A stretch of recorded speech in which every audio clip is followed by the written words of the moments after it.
Hello, welcome back. Seb here. Today I'm gonna attempt to rank the albums by the Canadian prog rock masters Rush. And I know there are a lot of videos where people does this, but I thought, alright, let's give it a shot. I'm not ranking the live albums. This is All the World's a Stage.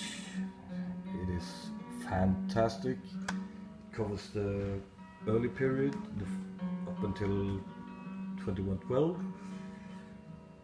Also their second album here, Exit Stage Left, which leaves off where All the World's a Stage ends. This covers songs from 76 to 81. Also incredible album. I'm not including this one either because it's just an EP of cover songs where they choose to do their favorite oldies: Summertime Blues, Heart Full of Soul, For What It's Worth, The Seeker, Mr. Soul, 7 and 7 Is, Shapes of Things, and Crossroads. And I do not own Power Windows, and I do not own Grace Under Pressure. Power Window, I would rank. I'll tell you where it comes. Last place for me is Presto, which was released in 1989, I believe. The problem I have with some of these Rush albums is I put them on, I play a song, I play two songs, and when I come to the third song I just, it's enough for me. I can't remember any highlights right now from this album, but yeah, this is the one I've struggled with most. The same goes for Roll the Bones. It is a little bit better, and I can manage to sit through this album with no problem. See, songs worth mentioning. Well, of course, The Big Wheel is a good song. Title Cut, Roll the Bones is also a good song. This is not a bad album, but all Rush fans know that Rush never really released any real bad albums. And here I would probably place Power Windows. Too much synthesizers, man. And then many people's least favorite, Hold Your Fire. I have a soft spot for parts of this album, I must admit. It was the second Rush album I ever heard after 2112. Maybe that's a factor, not sure. The opening song, Force 10, is in my top 20 Rush songs of all times. For you hardcore fan out there, you may laugh. That's no problem. This album here, of course, there are too many synthesizers. I don't know if people have said it before or people have thought about it, but what about maybe doing a remix and just tone down the synths a little bit? On this album, the only song I really just can't stand is the song. What's the name again? I think it's Taishan, and also Second Nature isn't that good. But I find it a little strange that most rankings rank this at the very bottom. And I'm not sure this or Grace Under Pressure comes next.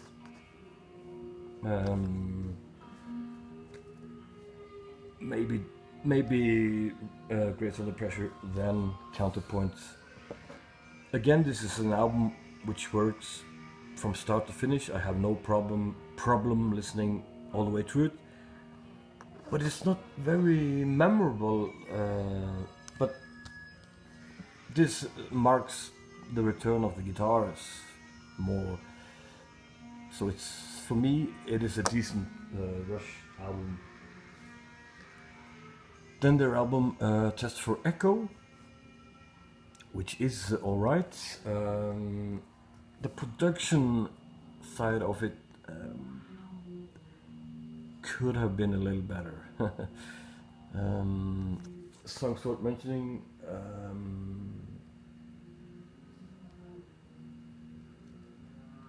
Most of the songs on this album is good, but my main problem with it is the production of it. It sounds maybe too sterile. I think they maybe worked far too long on it. Feel free to leave any comment you want to. Maybe this is a half-hearted worst to best. I don't know. I've seen so many other people ranking Rush, so I thought, okay, I'll give it a try. Then their debut album, which is basically Rush trying to sound like Led Zeppelin and other contemporary bands, but with really terrible lyrics. I think the lyrics were written by the original drummer John Rutsey, or maybe it was in fact Geddy or Alex. I'm not sure. I'm looking at the liner notes here. It just says all songs composed by Lee and Larson. Doesn't say anything about the lyrics, so I'm not sure if Rutsey wrote the lyrics. Maybe it was Geddy Lee and Alex Larson who wrote them. Songs worth mentioning here, of course, Working Man, In the Mood, Finding My Way. It's a decent rock album from 1973, 74. But I would never recommend this as,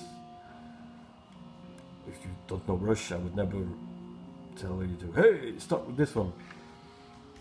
We move on. Vapor Trails.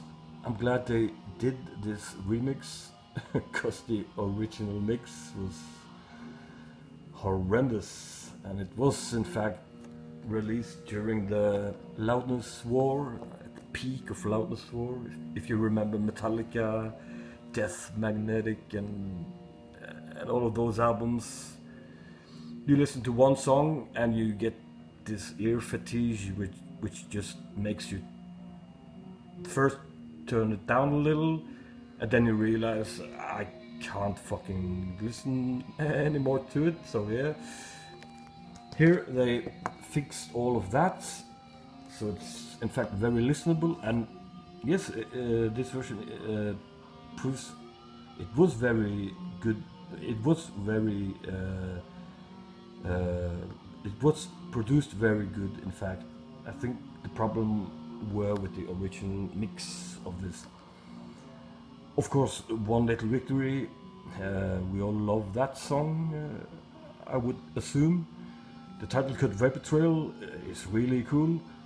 And also Freeze, which is part 4 of the Fear chapter. Vapor Trails is a very good, recent Rush album. Next we have Signals, and oh boy was I disappointed when I bought this album. I only knew, as I said, Hold Your Fire from the 80s. I knew nothing else by Rush. Of course, I knew everything before Signals. And the first time I played it, I just I almost cried. I just I thought I had the same thought as I had with many other progressive rock bands like Genesis, Yes, entering the 80s, where they kept it very pop oriented and not that progressive. But after listening to this album for some years, I've learned to enjoy most of it. Still, I think it could have been better. Don't shoot me for saying that. Songs worth mentioning: Subdivisions, of course. Analog Kid is good. The Weapon is fantastic, maybe my favorite. Yeah, that's the one the songs I can think of now. That is worth recommending. Next we have their second album, Fly By Night. This is a very good album. They are not yet a progressive rock band. There are shades of their debut all around this album, but it's a very, very, very strong follow-up to their debut album. This album, I don't suffer any of these songs. Anthem is great. Bytor and the Snow Dog is hilarious in a good way. The song Fly By Night, alright, I've heard it way too many times, but it is a good song. And Rivendell is beautiful, and also In the End is also a very strong song. And this is kind of, for me, as their debut, they're finding their way, they're trying to find their way. At least there isn't that much Zeppelin inspired stuff on this. There are some, of course, yeah, but they move in the right direction on that album. Next, I place Snakes and Arrows. I haven't listened to this in a very long time. When it was released, I loved it. It was probably easily in my top 5 Rush albums. But then again, many when I listened to or bought Rush albums that I hadn't heard before, they easily became favorites. I'm not sure if this album holds up as good as it did when I first heard it. I think maybe I was a little too obsessed by it. I'm trying to think, but in reality, I think almost every song on this album is very good, and considering this is their second last album ever, it's very good. It's better than any 80s, 82 to 96 Rush albums to me. Next we have their last studio album, Clockwork Angels, and this is still to me a very, very good album. I rank this amongst their 70s period and very early 80s. It's just as good.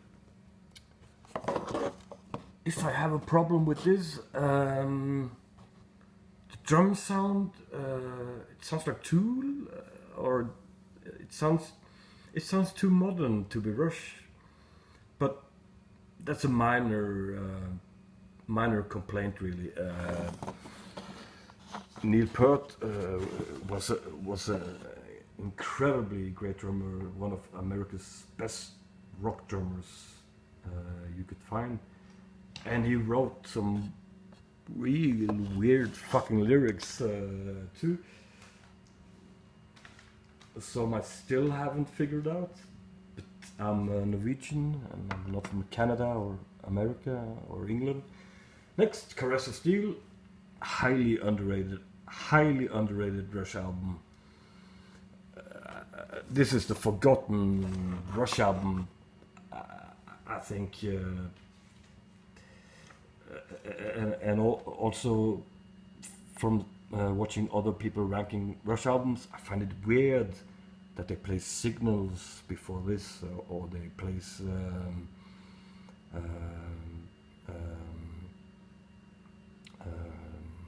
God, and Grace Under Pressure.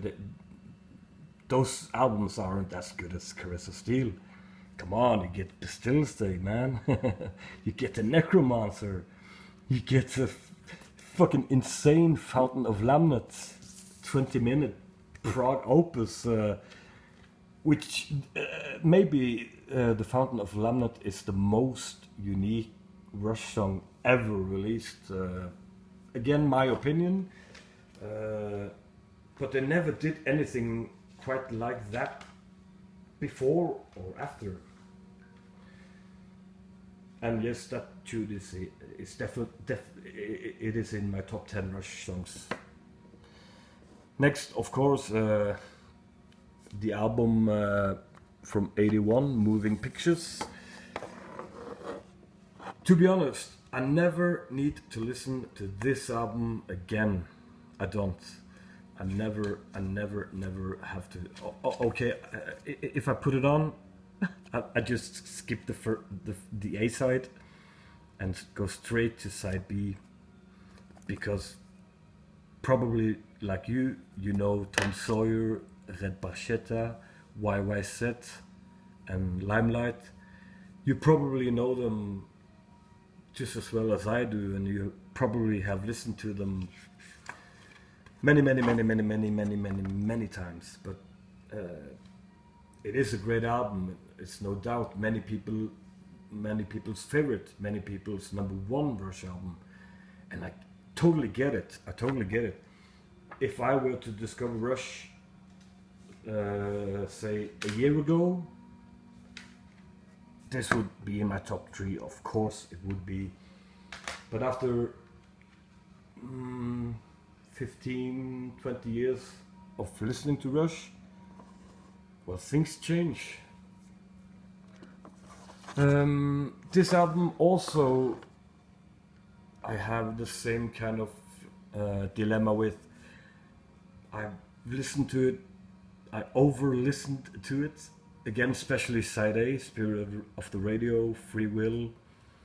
Jacob's Ladder, of course, it is in my top 10, it is. But also like Moving Pictures, I usually end up just playing the last side B of this album.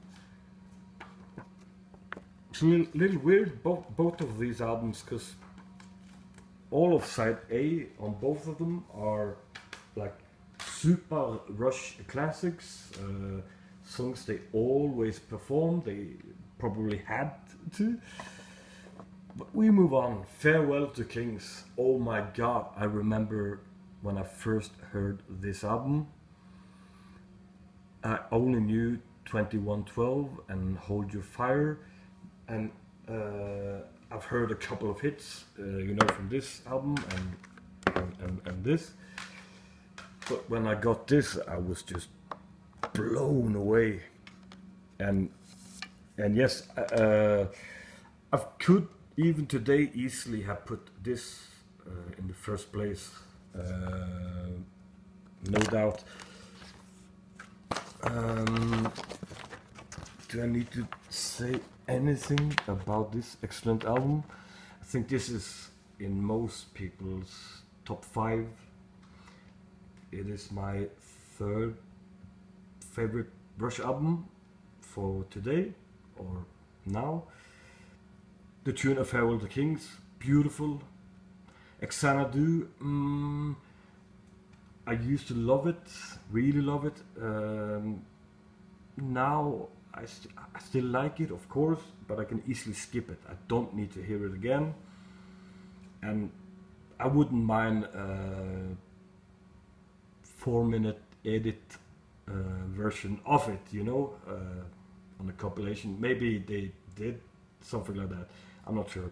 And here we have the first hit, Closer to the Heart. And yes, I'm not tired of that song yet. Then we get Cinderella Man, the weakest for me on this album. Then we get the beautiful Madrigal, which is very nice. And then my favorite, Cygnus X1. 10 minutes of prog insanity or proto metal insanity. Well, it's not metal, but it's prog and it's kind of hard. But is it hard rock metal? I'm not sure. Second place, of course, it's Hemisphere with the worst album cover they ever did. Well, maybe not. There are some others. I forgot to place Grace Under Pressure. I think I placed it. Let's see, after between Rush and Vapor Trails, maybe.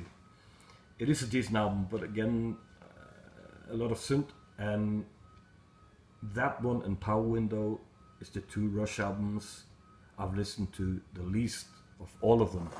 And I know people love them, not everybody, but there are different opinions about this. What to say about Hemisphere? It's a masterpiece. It's a 10 out of 10. Everything here, everything. The instrumentation, the composition, the lyrics, the production by Terry Brown. Everything's good. I don't even have to mention the titles on this one. A flawless album, 10 out of 10, no doubt. And how predictable of me. Rush 2112. It was the first Rush album I got into, and maybe side B isn't as good as side 1, side A, the suit, the 2112 suite. But side B is great too. It took me a little longer to appreciate in my early Rush days. But a Passage to Bangkok, come on, it's great. Twilight Zone, it is okay. Lessons, it is okay. Tears, alright. It's not bad, it's not superb, but it flows. It fits the album, in my opinion. And then you get the almost comical Something for Nothing, which I love. But the overture, the 2112 side A, it is Rush at its best, at least in the 70s. And this is the album that actually saved the band Rush from going broke or ending, because this was their last chance to prove they could do something proper, or according to the record companies and all of this. And it was a hit, and Rush became a worldwide phenomenon. And what more is there to say? I don't think I have any info that you don't know. Feel free to leave any comment in this video, especially regarding Grace Under Pressure and Power Windows. because I don't know them well enough to speak my mind about them. Well, that's it. Have a nice evening. Goodbye.